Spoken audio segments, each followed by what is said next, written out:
A veces la gente viene y me dice, oye, el 1% de la población es psicópata. No es una cifra tan enorme como para que debiera preocuparnos como tú sugieres.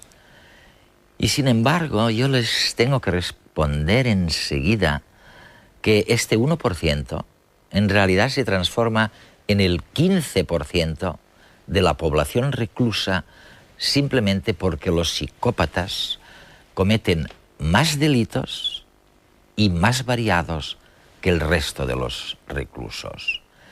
Pero además, los psicópatas, como no llevan un letrero que diga «soy psicópata», infligen una cantidad de sufrimiento indecible en la gente inocente.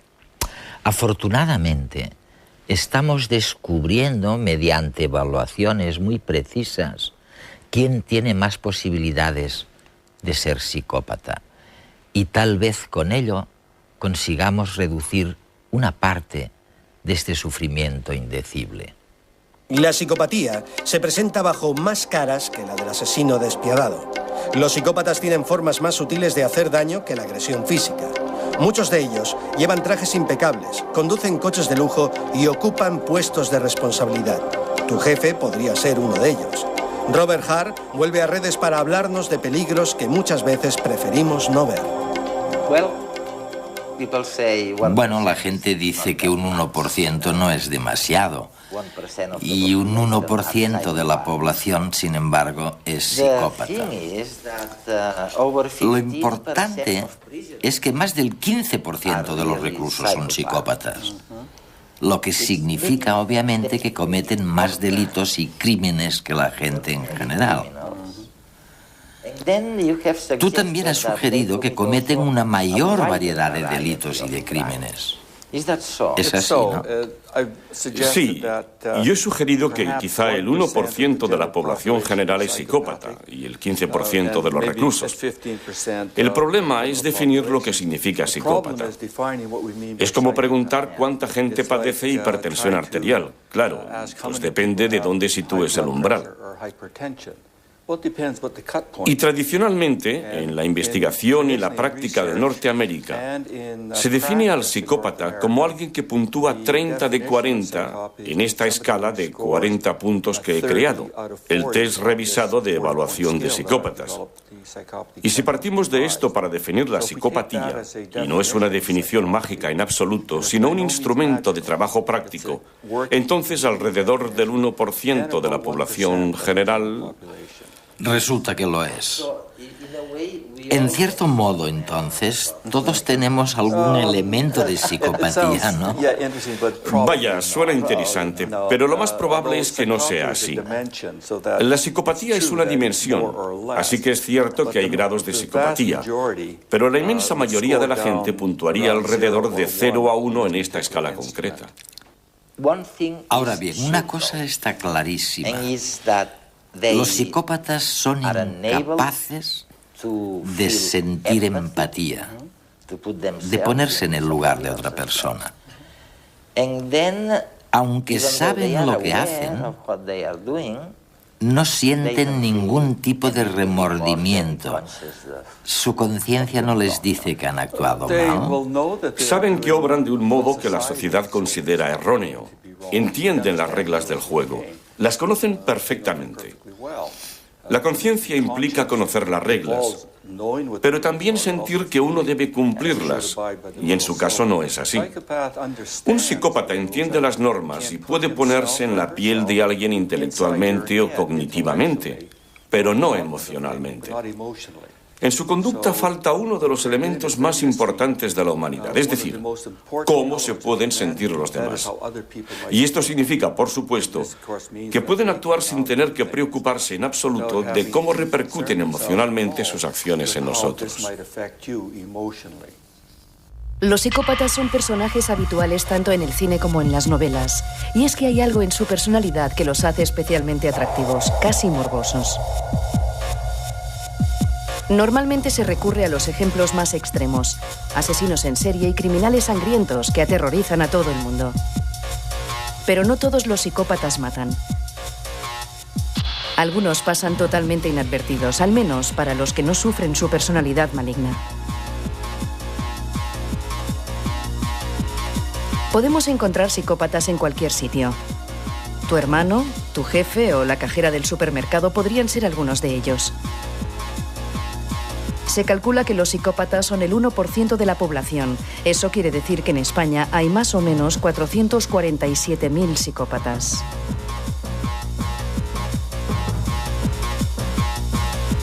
A pesar de ser un porcentaje pequeño, puede llegar a influir muchísimo en el resto de la sociedad. Solo hay que fijarse en los grandes fraudes financieros que han arruinado a miles de personas. Detrás hay una mente psicópata. Alguien a quien no le importa dejar a familias enteras en la bancarrota.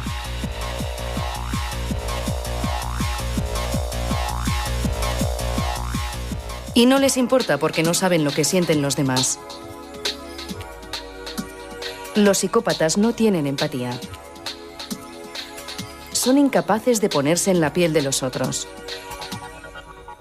Pueden entender cómo piensas, pero nunca podrán entender cómo te sientes. Tampoco tienen conciencia, ni miedo, ni remordimientos. 3 características ideales para ser un buen embustero. Destacan como jugadores de póker, se marcan faroles y permanecen impasibles. Sus compañeros de juego son incapaces de descubrir cuándo mienten. Y la política también les llama la atención. Es un contexto donde el engaño y la mentira son indispensables, y de esto ellos saben mucho.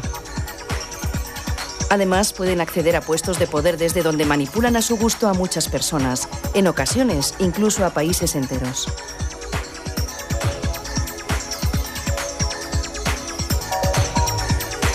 Y a pesar de conseguir sus objetivos, los psicópatas no se dan por satisfechos. La alegría y la felicidad son 2 sentimientos que nunca van a experimentar. De hecho, nunca van a sentir nada más que frustración, rabia y deseo sexual. Pero esta limitación emocional, en vez de hacerles sentir desgraciados, tiene el efecto contrario. Se creen seres superiores, perfectos. Para los psicópatas no hay nada raro en su forma de ser, al contrario, el problema lo tienen los demás. Y lo más trágico, no hay terapia para curarles porque no hay nada que curar. Simplemente son así y nada los hará cambiar.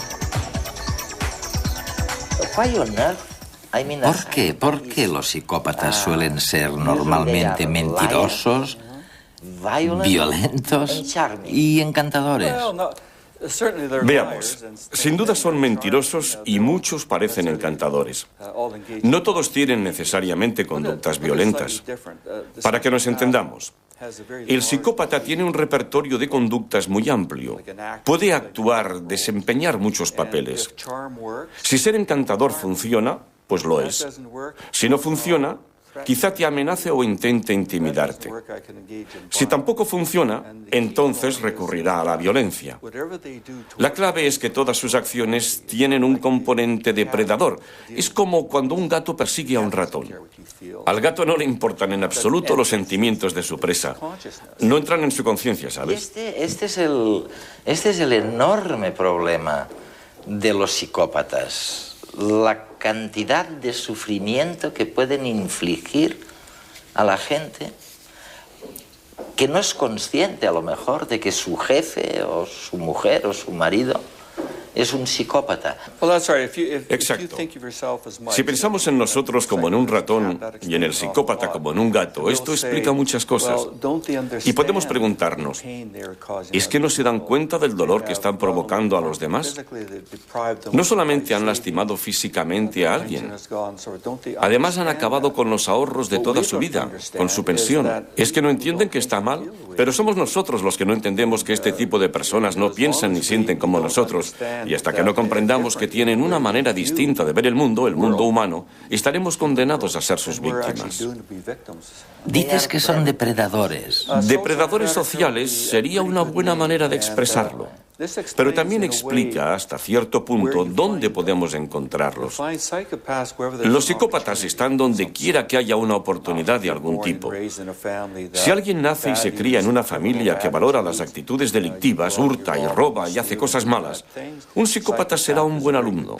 Aprende muy rápido y probablemente acabe en la cárcel.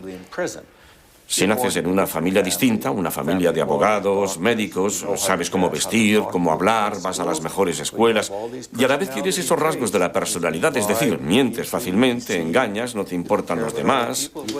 Hablas muy bien. Bueno, entonces probablemente acabes en otro sitio. Podría ser la política o el derecho. Podría ser cualquier profesión en la que gracias a tu posición puedas ejercer poder y controlar a los demás. ¿José un psicópata? No, nunca lo hubiera dicho. ¿José un psicópata? José, pero sí. Era un tío encantador, ¿no? Los psicópatas consiguen engañar a casi todo el mundo. Son conversadores amenos y divertidos, con respuestas rápidas e inteligentes.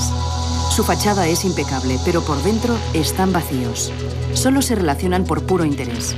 Son como actores que interpretan un papel, el papel de su propia vida. Al principio me caía bien, francamente bien, la verdad. Era un tío pues, que contaba historias, pero conforme pasaba el tiempo la verdad es que me empezó a parecer superficial.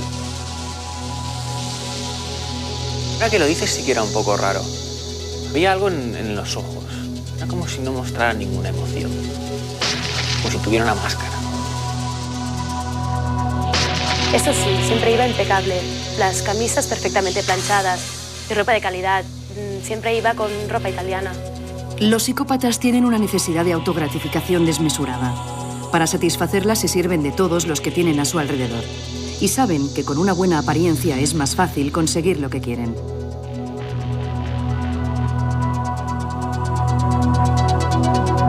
Lo que sí que te diré es que era un tío que tenía bastante cara, muy poco cumplidor.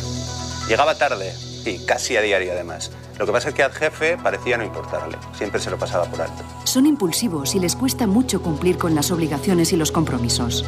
Pero también quieren destacar y llegar a lo más alto rápidamente. Son contradictorios por naturaleza.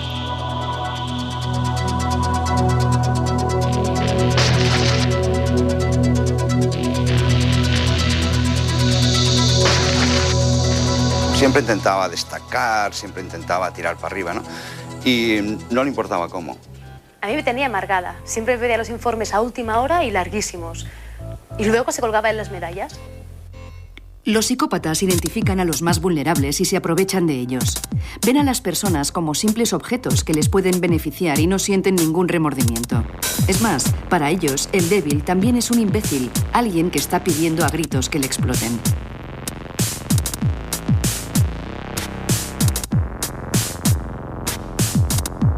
Me acuerdo que incluso un día se metió en un lío gordo, porque alguien, no sé quién, recuerdo que dijo que le había robado una idea. No sé muy bien qué pasó, no me acuerdo muy bien, pero al chico lo echaron y José se quedó. Mienten y manipulan de manera natural. Además, son completamente ajenos a la posibilidad de que les descubran. Y aunque les pillen, no se avergüenzan ni se muestran perplejos. Simplemente cambiarán la historia para que sea consistente con la mentira. Viven al día, sin pensar en las consecuencias de sus actos. El futuro no les preocupa demasiado.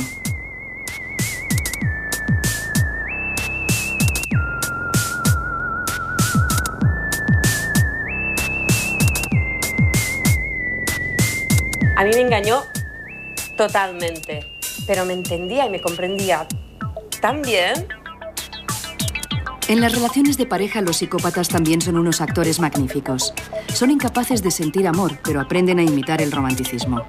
El cine es una buena escuela. Repiten las frases que oyen en las películas para hacerse pasar por novios cariñosos y complacientes. Cuando la víctima muerde el anzuelo y se enamora perdidamente, aparece su lado más oscuro. En nombre del amor, le sacan todo lo que pueden. El psicópata puede ser cualquiera. Podría ser tu amiga, tu madre o incluso la persona que ves cuando te miras al espejo.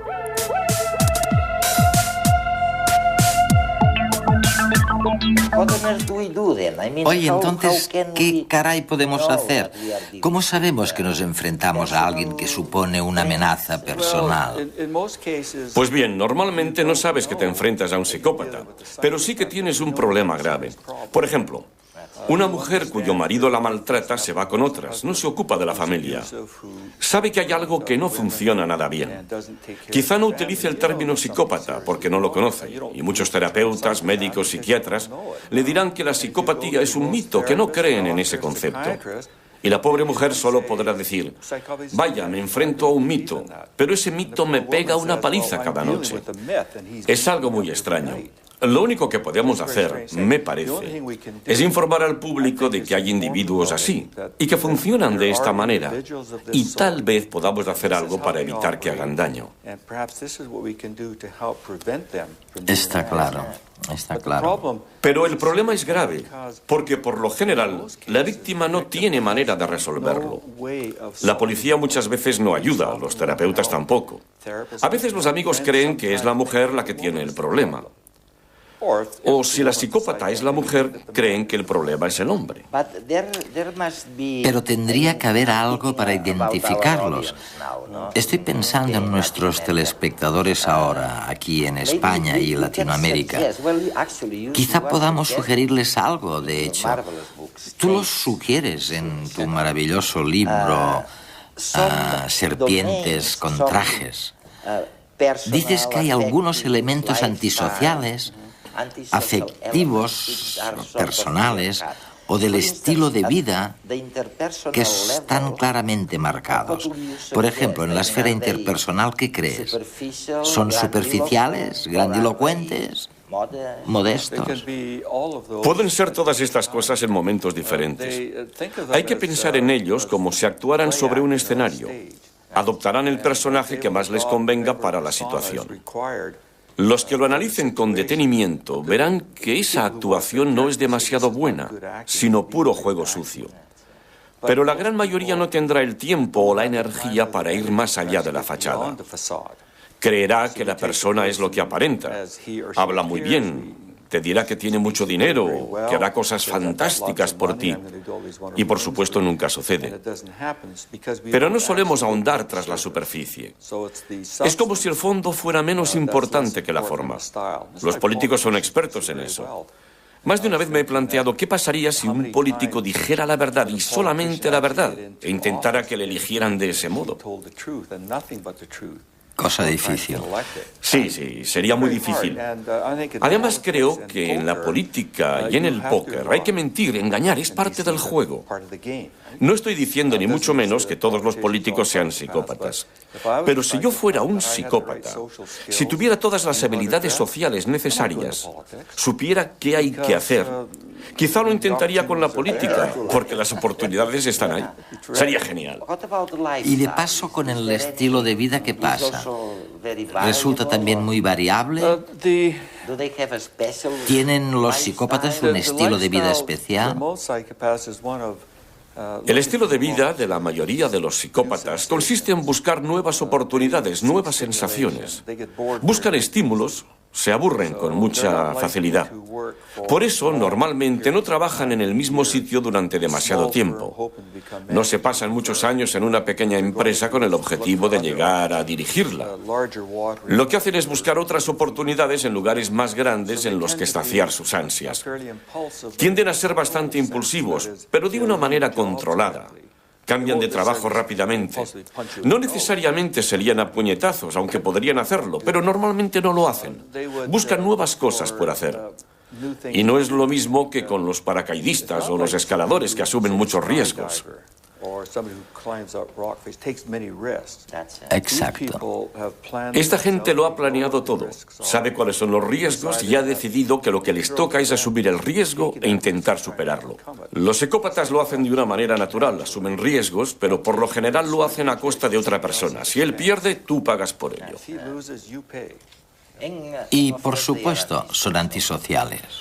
Bueno, antisociales en el sentido de que no se acogen a las reglas de la sociedad. Mucha parte de su conducta podría considerarse legal, y a menudo lo es, porque saben operar dentro de los límites de la ley. Pero donde mejor se mueven es allá donde los límites son flexibles. Pensemos en una organización de nueva creación, o en la desintegración de la Unión Soviética cuando sobrevino el caos. ¿Qué pasó entonces? O pensemos en la antigua Yugoslavia, cuando todo se viene abajo. cuando las antiguas reglas dejan de ser aplicables. Entonces, moviéndose con agilidad en el escenario, sintiéndose en su salsa, tendremos a un psicópata aprovechándose de la situación. Lo mismo pasa con las empresas. Si impera el caos y las reglas son poco claras, flexibles, el psicópata saldrá adelante extremadamente bien.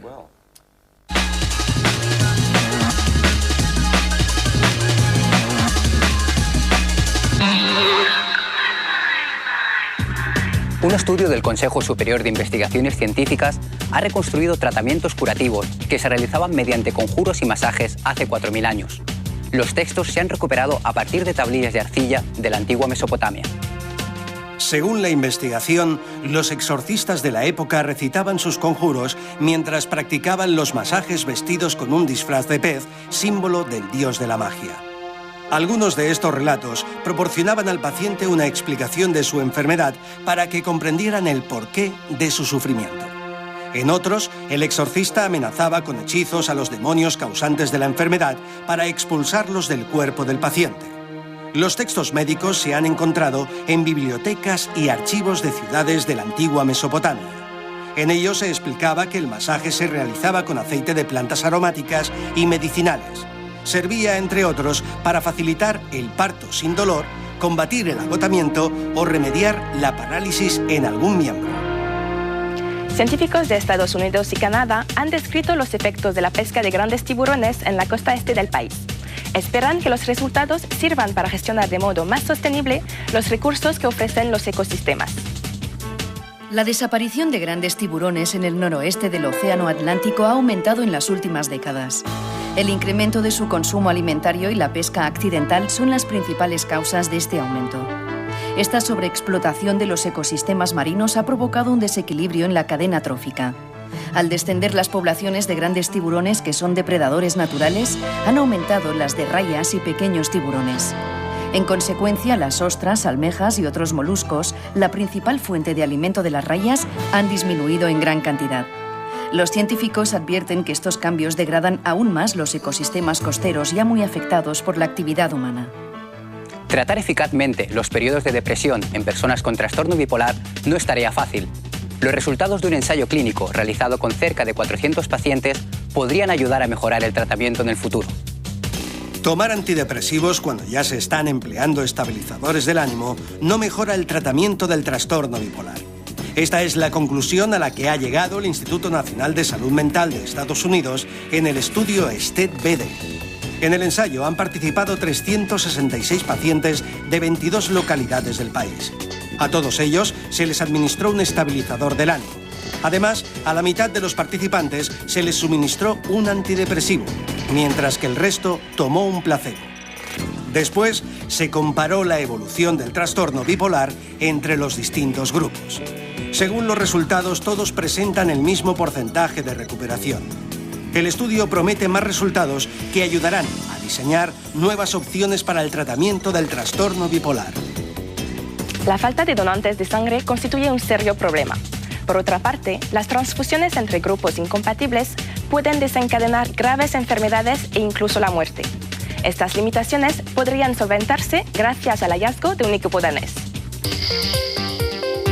Los grupos sanguíneos A, B, AB y 0 se deben a la presencia de proteínas concretas en la membrana de los glóbulos rojos.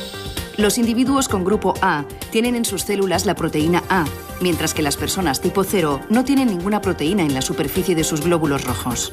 Científicos de la Universidad de Copenhague han desarrollado una técnica que permite convertir sangre de los grupos A, B y AB en grupo 0. El sistema utiliza unas enzimas que eliminan de los glóbulos rojos las proteínas específicas de los distintos tipos de sangre. El avance es de gran importancia porque el grupo 0 se considera universal y puede emplearse en cualquier tipo de transfusión. Ahora están estudiando si la sangre que se obtiene con este sistema es segura y efectiva.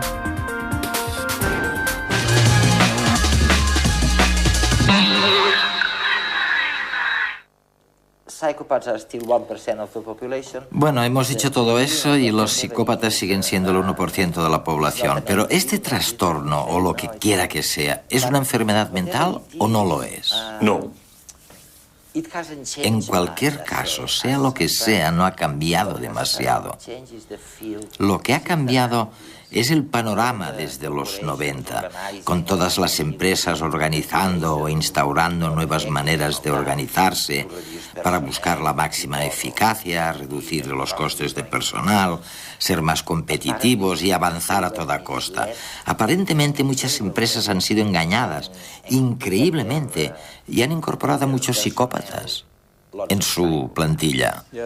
Sí, de hecho, en muchos casos es el psicópata el que ha decidido quién debe marcharse. Increíble. Especialmente si una empresa absorbe a otra y el psicópata está allí y acaba en una posición de poder para decidir que hay que despedir a su antiguo jefe. ¿Y cómo sucumbieron a este engaño tantas empresas? Pues igual que todos nosotros. En realidad, un buen psicópata podría convencerme de que no le pasa nada malo, por lo menos a corto plazo. Si tuviera suficiente tiempo y energía para averiguar más sobre esa persona, quizá podría encontrar dónde está el problema. Pero en la mayoría de los casos las empresas no lo hacen. Los departamentos de recursos humanos no entrevistan adecuadamente a los trabajadores nuevos. Suelen confiar en la recomendación de otra empresa o...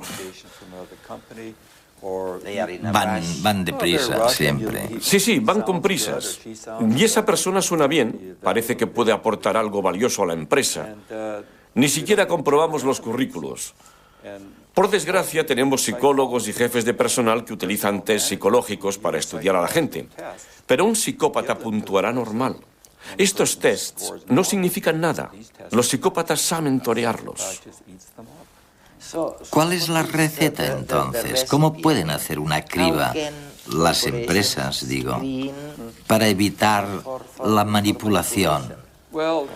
Bueno, lo primero, y esto se aplica a todas las empresas, pero no solamente al mundo empresarial. Todos nos casamos, hacemos amigos nuevos, etcétera, etcétera. Lo primero es comprobar las cosas. Si te compras un coche de segunda mano, irás con mucho cuidado.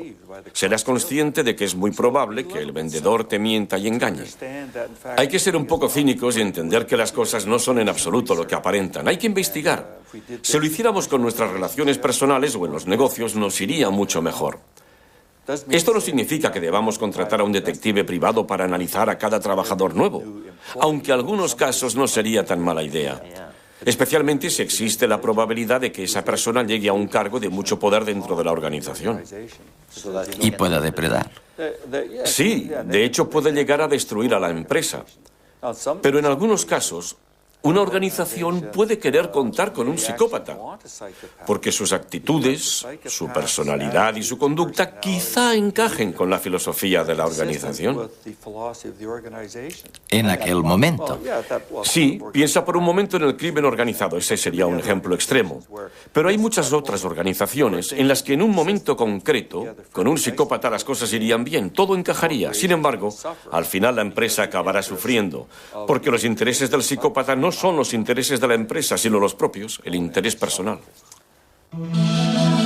Ferran Ramón Cortés ha escrito un libro en el que analiza cómo algunas personas utilizan a sus compañeros para su propio beneficio y compara los rumores que propagan con los virus biológicos.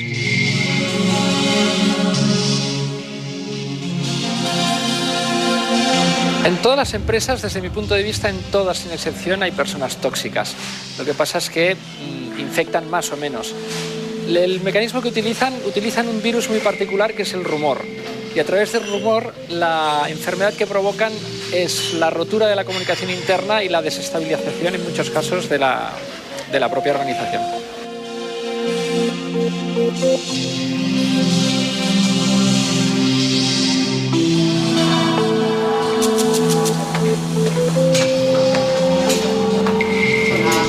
Hola.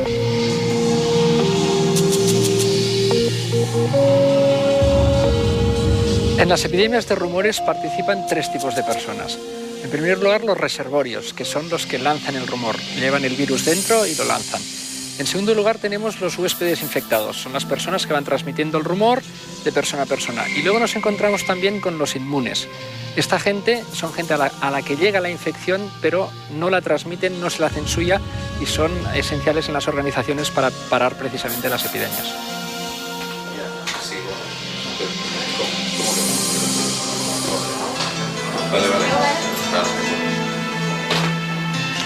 Los rumores, igual que los virus, van pasando de unos a otros, se van contagiando hasta que alcanzan una parte sustancial de la plantilla. Por el camino van intoxicando y lo que producen es una destrucción de la comunicación interna. Hay situaciones propicias para que empiecen estos procesos de epidemia de rumores. Una de ellas es cuando hay situaciones de cambio. En las situaciones de cambio se generan muchos rumores porque proyectamos nuestros miedos, sobre todo en el peor de los escenarios, en forma de rumores que difundimos a gran velocidad. De la información original, el rumor elimina detalles esenciales, los sustituye por otros, haciendo la historia más interesante, más incisiva y por tanto también más contagiosa. Es lo que es la mutación, que igual que ocurre con los virus, en cada mutación ganamos un estadio en virulencia.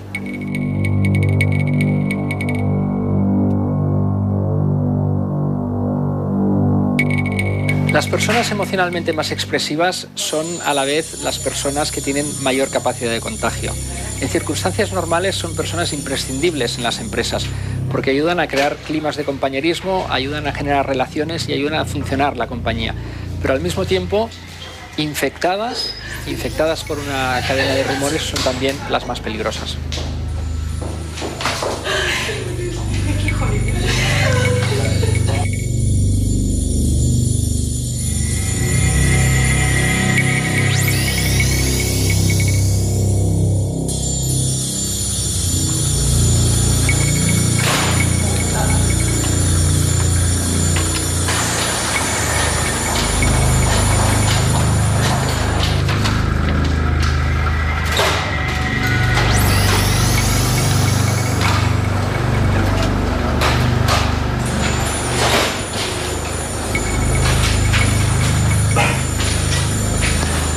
Ante una epidemia de rumores es muy importante identificar el origen, de dónde parte, quién es la persona que lo ha difundido.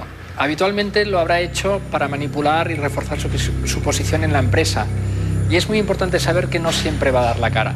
Igual que en las infecciones víricas puede ser un portador asintomático, alguien que no muestra la enfermedad y que es difícil por tanto de localizar y de cazar.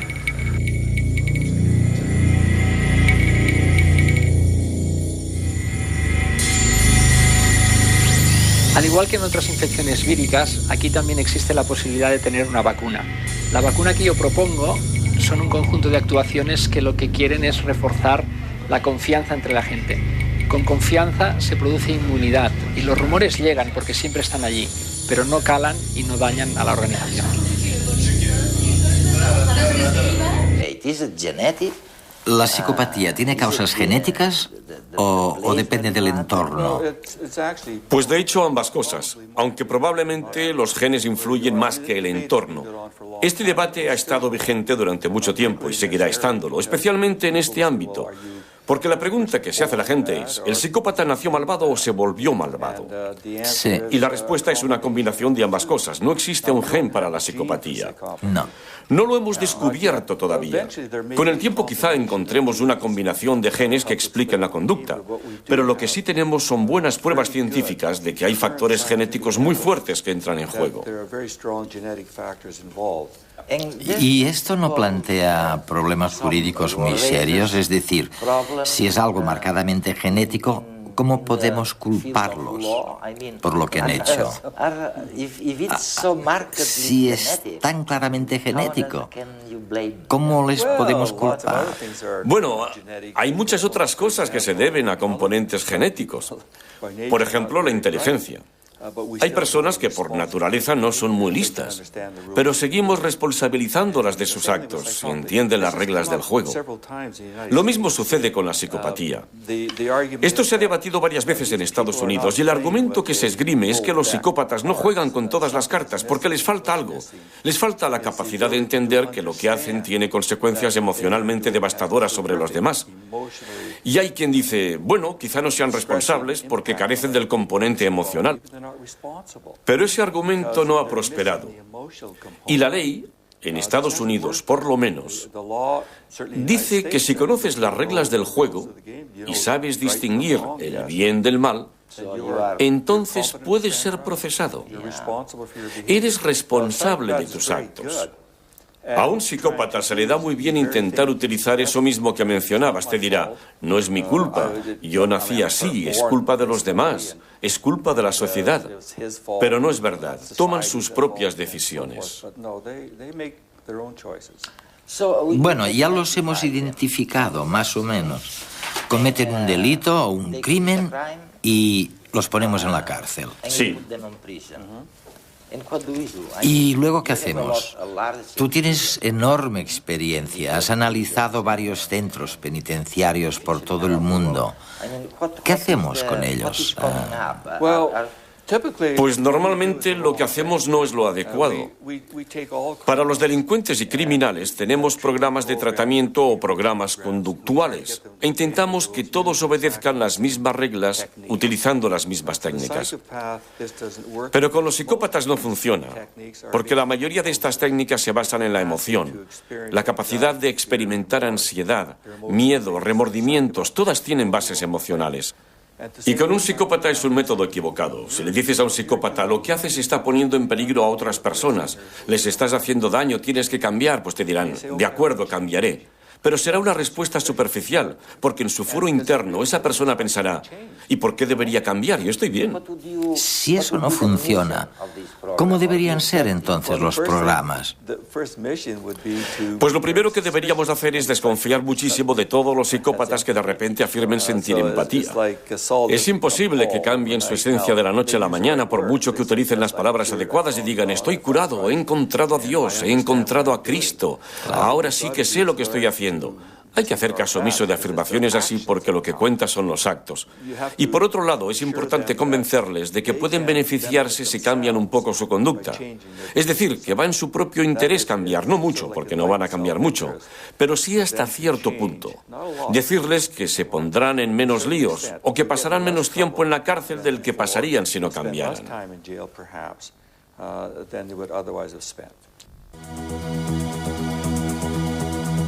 El psicólogo Robert Hare es el creador del examen psicológico más utilizado del momento para identificar a psicópatas, la escala Hare. En este método se evalúa si un individuo cumple algunos de los 20 criterios establecidos en la escala Hare. Estos criterios no son más que rasgos característicos de la personalidad psicopática. Algunos ejemplos de ellos son la falta de empatía, el encanto superficial o un egocentrismo extremo. Para llevarla a cabo, el paciente es sometido a un cuestionario estructurado. Es entonces cuando el evaluador concede para cada criterio 0, 1 o 2 puntos en función de si el paciente no lo cumple, lo hace parcialmente o lo cumple en su totalidad. Tras el test, el evaluado adquiere una puntuación final que varía de 0 a 40, considerándose psicópatas a los individuos con calificaciones superiores a 30. Recientemente se ha desarrollado una nueva prueba para detectar si la percepción de la violencia varía entre criminales psicópatas y aquellos que no lo son. Su resultado ha sido un éxito y tan solo 10 minutos parecen suficientes para reconocer individuos con trastornos psicopáticos. Este examen sencillo obliga al evaluado a clasificar palabras en agradables, desagradables, violentas o pacíficas. Por ejemplo, ¿es la palabra sangre agradable o desagradable? Y matar, ¿se cataloga como violenta o pacífica? El tiempo requerido para asociar términos tanto de forma correcta como errónea parece ser mucho menor en psicópatas, dejando constancia de la concepción anómala que poseen de la violencia.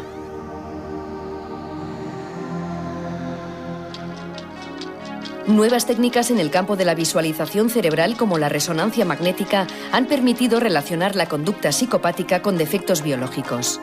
Así, la corteza prefrontal, vital para gestionar los impulsos, presenta una reducida actividad. Neurotransmisores inhibidores de la conducta agresiva, como la serotonina, también parecen escasear en el cerebro del psicópata.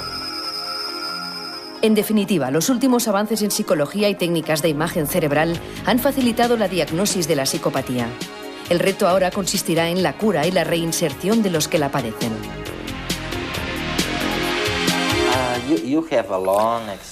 Cuentas con una larguísima experiencia, has trabajado muchísimos años en este campo. Y ya sé que es muy difícil responder a la pregunta que te voy a hacer, pero ¿crees que la cantidad de sufrimiento de la gente corriente a manos de esos instintos depredadores de los psicópatas ha aumentado con el tiempo? ¿O te imaginas que hace años era mucho peor? ¿En qué punto estamos? Ahora tenemos tu escala para medir. Hemos empezado a darnos cuenta de que son diferentes. ¿Está mejorando la situación? No sabes cuánto me gustaría saberlo. Todo funciona por ciclos. Si nos remontamos a la Baja Edad Media, cuando proliferaban las ciudades-estado, cada pueblo era un estado. Y eso a menudo entrañaba peleas, asesinatos, saqueos, violaciones constantes y, por supuesto, allí encajaba perfectamente el psicópata. De hecho, por aquel entonces el psicópata probablemente se consideraba un verdadero héroe. Era alguien que sacaba el trabajo adelante. Creo que lo mismo sucede ahora. Hay muchas situaciones en las que los psicópatas realmente pueden prosperar. Uno de los problemas que tenemos ahora es que, como sociedad, a través de las películas y la televisión, lo que hacemos en cierta medida es promover el estilo de vida psicópata. Estamos transmitiéndole a una nueva generación que así es como se hacen las cosas y que además es fantástico. Que es eficaz, Sí, en las películas y la televisión, el principal ingrediente es la violencia. Y se trata de violencia depredadora. Violencia a sangre fría, sin pasión. Se actúa contra los demás sin ningún tipo de preocupación por ellos, sin sentimientos de remordimiento o de culpabilidad. Y los niños lo ven. Los jóvenes lo ven. Y gran parte de este material se convierte en un modelo a imitar, un guión sobre cómo actuar. Tal vez les cueste comportarse así, pero con el tiempo aprenden. Déjame darte un ejemplo. En Estados Unidos, hace 9 o 10 años, hubo un periodo en el que los chavales jóvenes, de 14 o 13 años, solían reunirse en grupo y pegarle una paliza a otro chaval. Le pegaban patadas, le acosaban, le humillaban. En Canadá nunca había pasado nada similar, hasta que apareció en la televisión. Al cabo de 2 o 3 meses ya teníamos casos como ese. Casos de acoso escolar o bullying, ¿no? Acoso, palizas, humillaciones, se había convertido en un modelo para los niños. Por eso creo que lo que sucede ahora en nuestra sociedad es que el número de casos de la psicopatía tal vez no esté aumentando, aunque quizás sí, no estoy seguro. Pero sin embargo a un psicópata le resulta mucho más fácil expresarse que antes, porque lo que antes se consideraba poco ético, inmoral o antisocial ahora se convierte en la norma. Pasa a estar bien. Todo se reduce a pensar ante todo en uno mismo.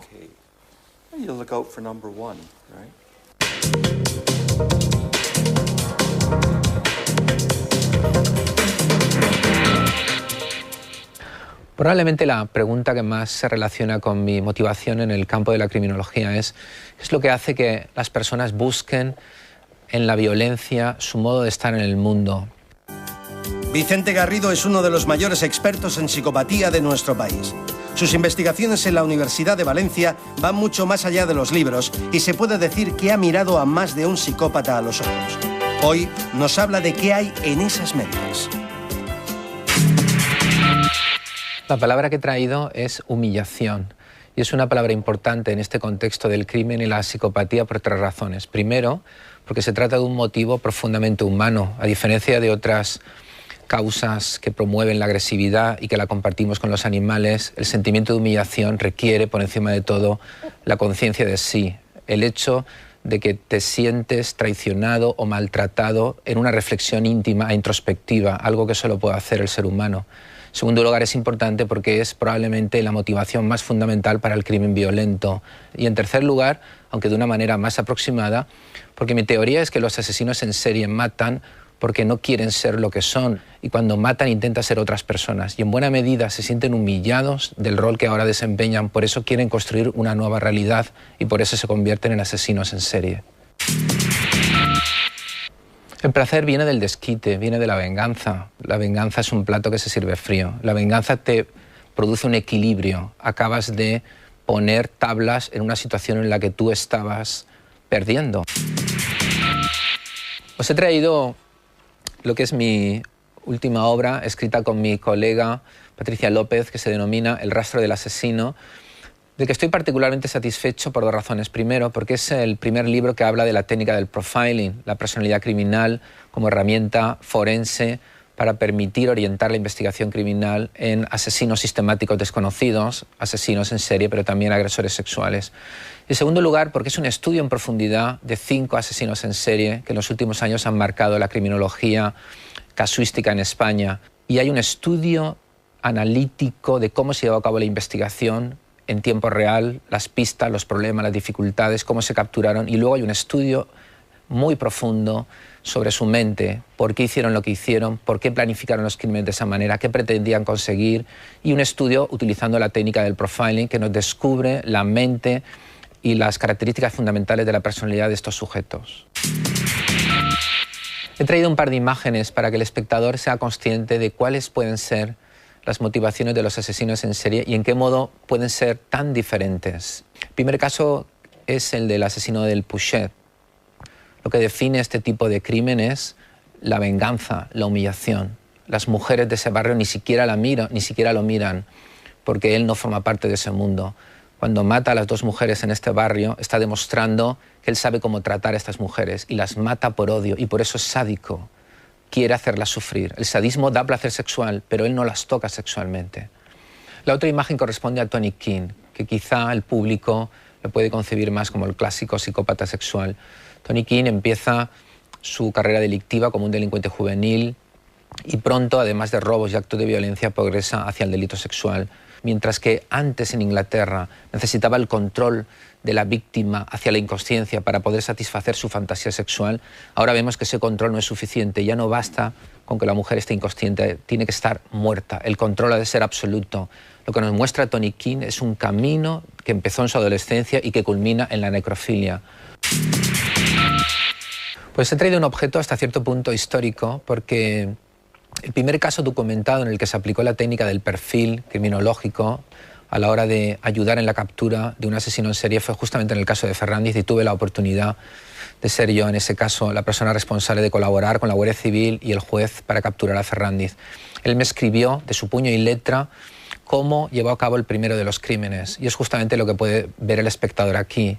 Él escribe el momento en que invita a su primera víctima, la filóloga joven castellonense Sonia Rubio, a subir a su coche, cómo la lleva en un momento determinado del trayecto por la zona de Playetes, por la zona de Benicàssim, la golpea para dejarla inconsciente, para controlarla, cómo posteriormente, cuando ya está en una zona pantanosa donde no hay posibilidad de ser observado ni que la chica reciba ayuda, la ata, la hace caminar, y en un momento determinado donde él considera que ese cadáver va a quedar ahí durante mucho tiempo sin descubrir, lleva a cabo su crimen, un crimen con un componente de control y de escenario en su manejo y en su preparación muy significativo. Él, por vez primera, siente que realmente hace para lo que ha sido llamado en este mundo y se convierte en un asesino en serie. El lugar que he escogido es un poco peculiar. Estamos en la penitenciaría estatal de Florida, en Estados Unidos, 1985. En esa prisión de Florida y en esos años se produjo la primera introspección de un asesino en serie a cargo del padre del canon del asesino en serie moderno, que fue Ted Bundy.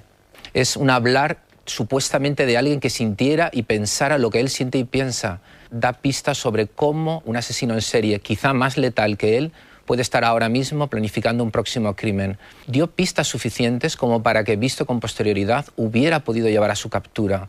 Bundy les dijo: no esperen encontrar al típico tío que tiene pinta de buscar a putas. Entonces pusieron a una mujer policía por la zona de prostitución